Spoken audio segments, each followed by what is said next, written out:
En este video trataremos un tema crítico y fundamental para nuestra época, la revolución de la información. ¿Cómo podemos hacer que nuestros hijos tengan una mejor educación y sobre todo apropiada para nuestra época? Te invito a ver este video. Bueno, te comienzo preguntando si crees que el sistema de educación actual funciona correctamente y prepara a tus hijos para el mundo. Quisiera que me dejes algún comentario.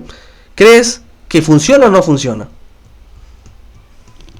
Bien, podemos remontarnos en la historia y ver cómo era la antigua educación antes de que se crearan las escuelas públicas. Bueno, en esa época la gente se dedicaba a la agricultura, por ejemplo, al comercio, a la pesca, en fin, a cualquier otro oficio de aquella época. Y la educación era por experiencia, era totalmente empírica y generalmente se transmitía de padres a hijos, realizando los hijos en compañía de sus padres ese oficio que tenía que aprender. Era totalmente práctico, ¿no? Entonces esto cambió con la era industrial. ¿Qué pasó en la era industrial? Comenzaron a surgir esas grandes fábricas de producción en masa, en línea, y se topó con un gran problema, ¿no?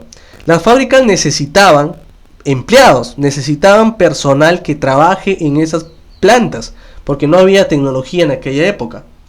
Entonces, ¿qué pasó? Se dieron cuenta de que las personas que estaban tan acostumbradas a no depender de nadie, a resolver sus problemas por sí mismos y velar por su familia, pues les parecía un poco tonto, por no decir otra cosa, ir a trabajar en una planta y estar cumpliendo horarios fijos y ver a su familia al terminar el día. Era como que un poco ilógico para ellos. Hoy en día es muy lógico para nosotros.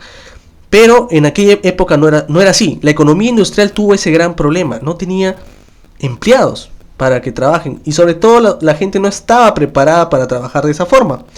Entonces, ¿qué se hizo en aquella época? Se creó las escuelas públicas. Que bien, si nos podemos a pensar, ok, las escuelas públicas te preparan justamente para que seas un empleado. Porque te hacen cumplir horarios, te forman para cumplir horarios. Tienes un horario de ingreso, un horario de salida, tienes cambios de horarios fijos, tienes recesos y regresas a tu casa a lo que terminas la labor diaria. Entonces fue una preparación para formar empleados para estas grandes fábricas y que así se mueva la economía de la época.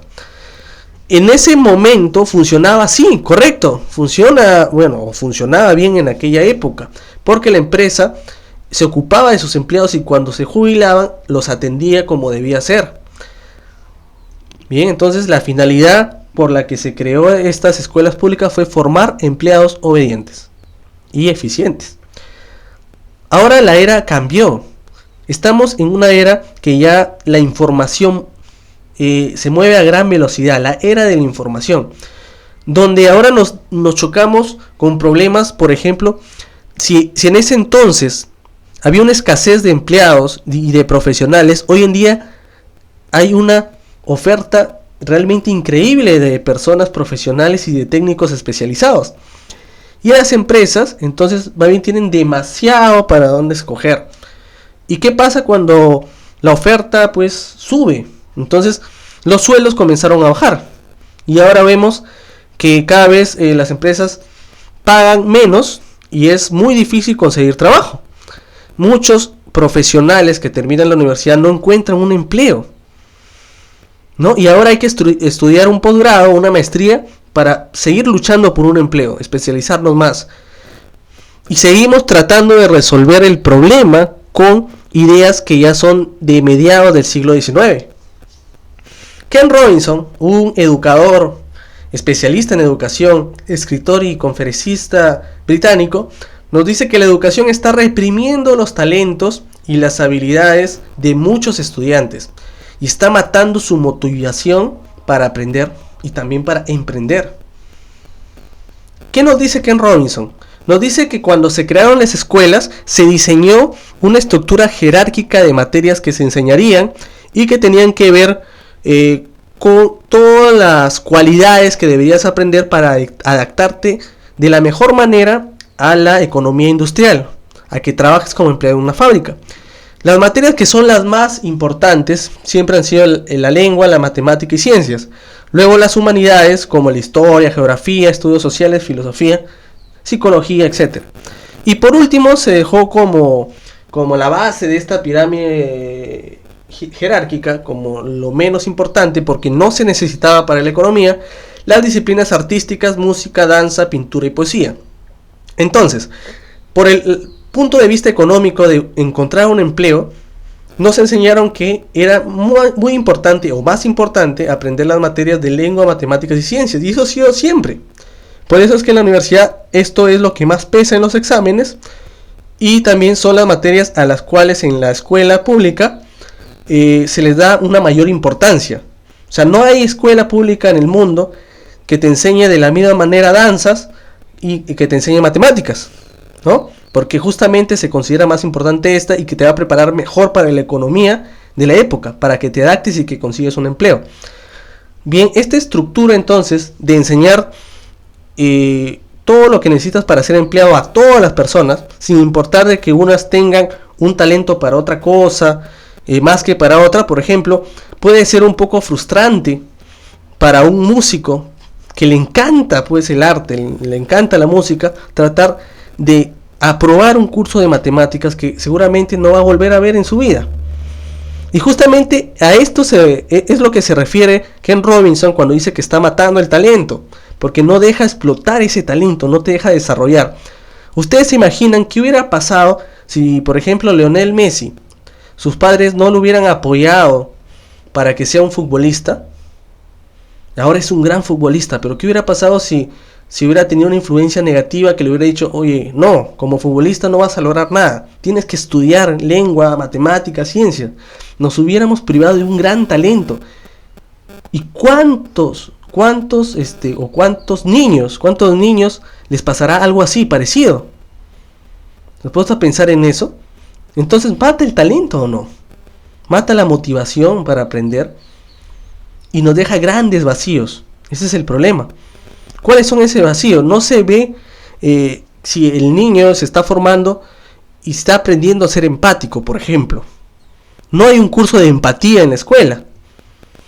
La habilidad de hablar en público, que también hoy en día es fundamental. El que no se desenvuelve en público, el que no tiene unas buenas habilidades emocionales y sociales, tampoco va a triunfar, por más que sepa lengua, matemáticas y ciencias.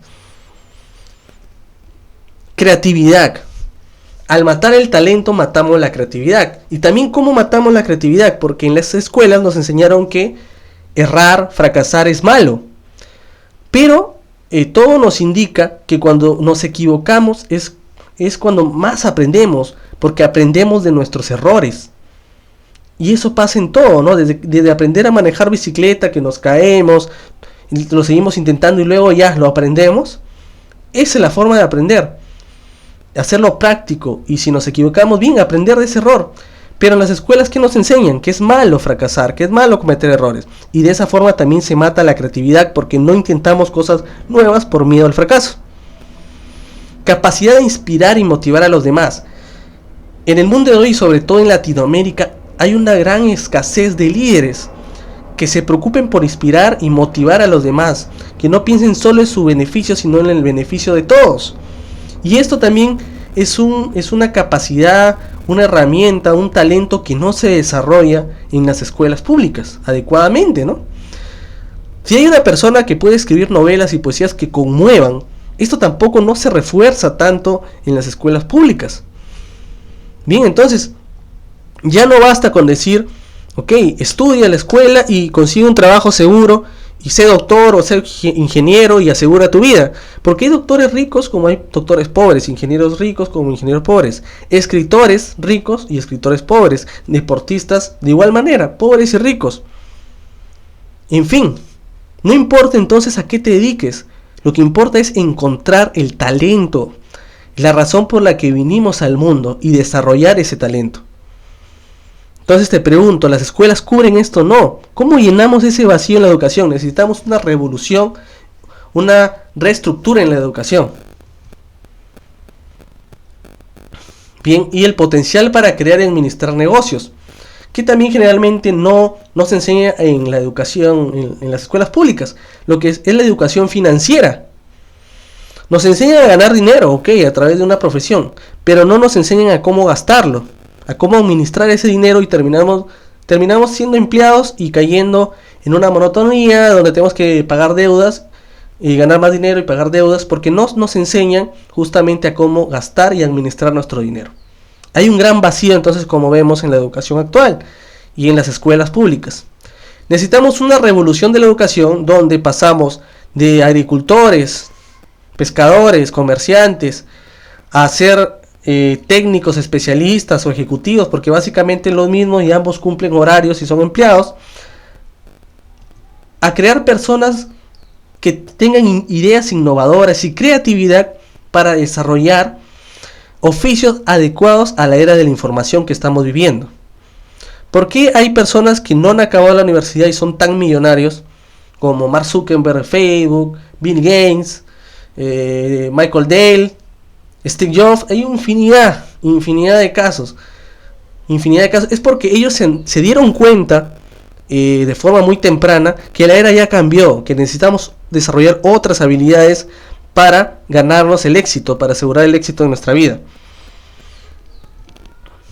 Entonces, ¿cómo puede ser parte de la revolución de la educación?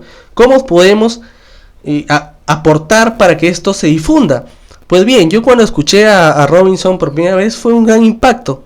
Entonces yo también crecí con esa idea de estudiar, de las escuelas públicas, de no cometer errores. Pero cuando ves el mundo real y ya sales a enfrentar lo que pasa en la realidad, te das cuenta de la realidad efectivamente, ¿no? Y si te pones a analizar, te das cuenta de los vacíos que hay en la educación. Y si queremos que nuestros hijos, todas las personas o bueno, los niños que se están formando hoy en día con una estructura educativa que se creó a mediados del siglo XIX, y nos preguntamos qué va a ser de estos niños en el futuro.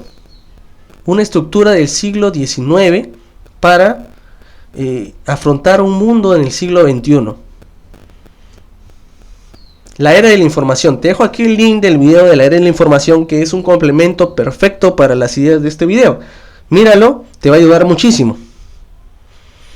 Entonces te pregunto, ¿qué puedes hacer tú para dar la mejor educación a los tuyos, a tus hijos, a tus sobrinos y a todos los que estén cerca de ti y puedas apoyar? Difunde esta información. Trata de ver cómo llenar esos vacíos en la educación, porque esto no va a ser de un día para otro, pero sí tenemos que tener claro en nuestra mente que no basta con lo que nos están enseñando ahora. Debemos de llenar esos vacíos educativos. Déjame tus comentarios. ¿Qué puedes hacer tú para dar la mejor educación a los tuyos? No dejes de ver estos videos. Flujo de caja, declaración de ingresos y hoja de balance, flujo de efectivo. Es hora de despertar. Progresa y por qué estudiar educación financiera. Bien, en este canal encontrarás diversos temas muy interesantes, muy importantes. Te invito a suscribirte, déjame un me gusta y comenta. Gracias.